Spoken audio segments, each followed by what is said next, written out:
Assalamualaikum warahmatullahi wabarakatuh. Di sini, saya akan bahas tentang masalah mitos atau fakta yang menakutkan tentang pelacakan lokasi. Nah, beberapa waktu lalu, ada yang nanya ke gue di kolom komentar. Katanya pinjol akan memperluas versi penagihan dengan melacak lokasi lewat IP handphone kalian atau IMEI.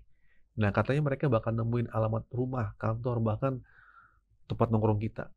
Nah, siapa yang ketakutan dengar hal kayak gini? Lu pasti mikir, wah jangan-jangan kita lagi main HP disadap nih. Harus ganti nomor nih, ganti HP, bahkan pindah rumah. Nah, asumsi-asumsi ini banyak banget bermunculan. Nah, di sini gue mau ngajak lu lihat satu contoh ya. Mungkin ada di chat di WhatsApp nih, yang menuliskan eh, alamat Anda sudah lengkap, ini fotonya, ini alamatnya gitu, dan ini IP alamat kalian di emailnya gitu kan. Jika tidak ada pembayaran, seluruh data kamu akan dilaporkan ke kolektor selanjutnya. Pasti ada yang menemukan segitu.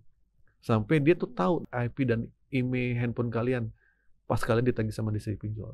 Nah, ketika lu lihat jenis HP, wah ini lengkap banget nih sama IP juga gitu. Pasti lu kan mikir, wah apakah ini terjadi penyadapan email lewat handphone saya? Nah, tapi tanpa lu sadari, di atas sudah jelasin, ada foto selfie-nya, ada foto KTP lu. Ingat, di dalam PT itu bukan cuma nama dan tanggal lahir lu, tapi juga ada provinsi, kabupaten, kelurahan, RT, RW tempat lu tinggal. Jadi kalau debt collector tahu alamat lu, itu hal wajar.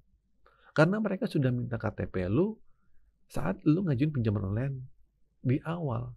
Dan itu harus selfie dan foto KTP.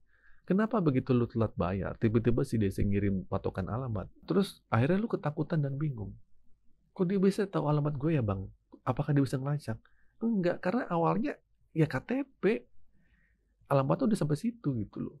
Jadi biasa aja. Dan DC biasanya ya ini alamat di sini ya. Cuman akhirnya dia, wah ini dekat pom bensin sini ya. Saya sudah di sekitar ini ya. Padahal mah itu bukan DC lapangan.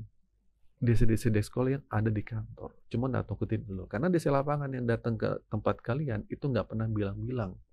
Datang aja kayak setan. Alamat lu juga itu bisa diketik di Google. Ketika alamat lu yang sekarang di Google Map, nanti ada di foto.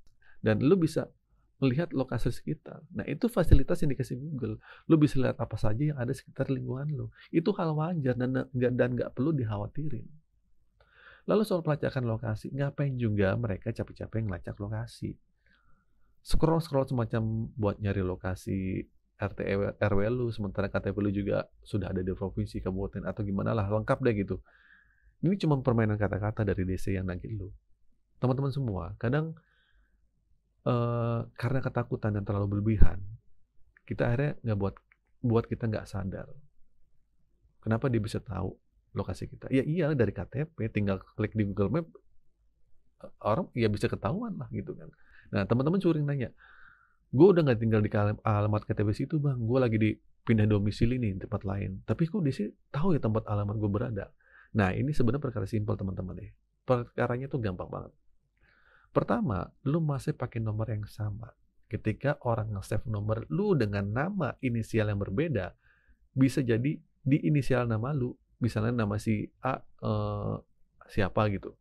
Karena lu kerja di perusahaan ini, nah si B yang temen lu itu, si DC itu akhirnya dapat info dari kontak itu. Sekarang alamatnya di mana nih? Seperti itu. Pokoknya itu DC tahu alamat lu karena dari orang lain atau kontak-kontak DC yang telepon ke kontak darurat.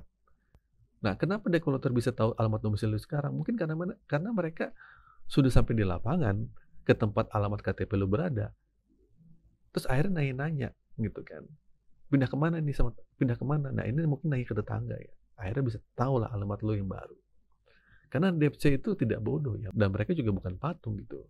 Mereka begitu sampai rumah lu buat nagih, ya dia nggak mungkin akhirnya langsung pulang, pasti dia akan nanya ke kanan kiri gitu loh, nggak mungkin diem aja gitu kan, pengen tahu nih orang pindah kemana, ya otomatis yang tetangga-tetangga itu bakal ngasih tahu dong gitu kan, ya itu yang bersangkutan pindah ke alamat mana, dan itu simpelnya seperti itu. Terus bagaimana sih kalau si DC mendapatkan informasi lebih detail? Nah jadi teman-teman nggak usah khawatir tentang di mana dia bisa tahu alamat gue yang baru, tempat kerja gue, tempat nongkrong gue.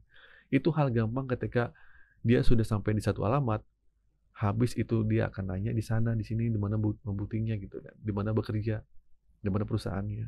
Itu karena dia menghubungi kontak darurat lo. Dan karena kontak darurat lo itu tidak mau ikut campur hal ini, sehingga dia menyampaikan, oh yang bersangkutan sudah pindah, samperin aja ke sana. Oh yang bersangkutan sudah nggak di sini, udah nggak di sana, samperin aja di tempat kerjanya. Wah, pokoknya itulah yang membuat kalian bisa ditahu alamat tinggal sekarang, domisili sekarang, itu dari situ. Terus apa yang harus kita lakukan? Ya keputusannya harus tenang aja. Nggak ada yang perlu kita takutin dalam posisi ini. Kita telat bayar 1 hari aja sudah dibebankan sama denda. Kita tidak mampu bayar pinjol, sudah ada risiko yang menanti. Nama kita akan tercatat dalam skor kredit bermasalah. Jadi kita nggak usah terlalu ngebesar-besarin soal problem DC. Tapi kalau ada bahasa-bahasa yang melakukan pelacakan lokasi, nemuin alamat rumah, nemuin alamat kantor, dan segala macam, itu cuma perkara simple. Kan gue sudah tunjukin tadi contoh-contohnya. Bukan berarti handphone lu disadap lewat email, bukan. Nah, terus bagaimana cara ngebuktiin handphone kita ini tidak disadap lewat email? Ya, lu tinggal cabut nomor lu, reset HP, ke setelan pabrik, masuk dengan nomor baru, usahakan nomor baru, jangan didaftarin pakai nick lu yang lama. Atau nggak usah pakai nick lu atau pakai nick orang lain juga nggak apa-apa. Nah, habis itu daftarin nomor WA lu yang baru. Biarin handphone lu standby selama 1 minggu atau 2 minggu. Jangan dibagikan kepada siapapun. Baik itu teman, rekan kerja, atau segala macam.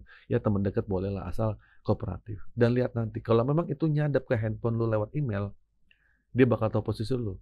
Tapi kalau hal itu tidak ada, ya nggak bakal tahu. Makanya teman-teman, pikirlah dengan matang-matang. Ketika lu nemu ancaman pelacakan lokasi, cukup senyumin aja. Debt collector bakal nyoba nguasain pemikiran lu dari sisi yang berbeda. Bahkan dia bakal ngelihat celah di mana yang mampu dikuasain. Dia bakal nyoba melakukan penekanan terhadap diri lu di celah itu.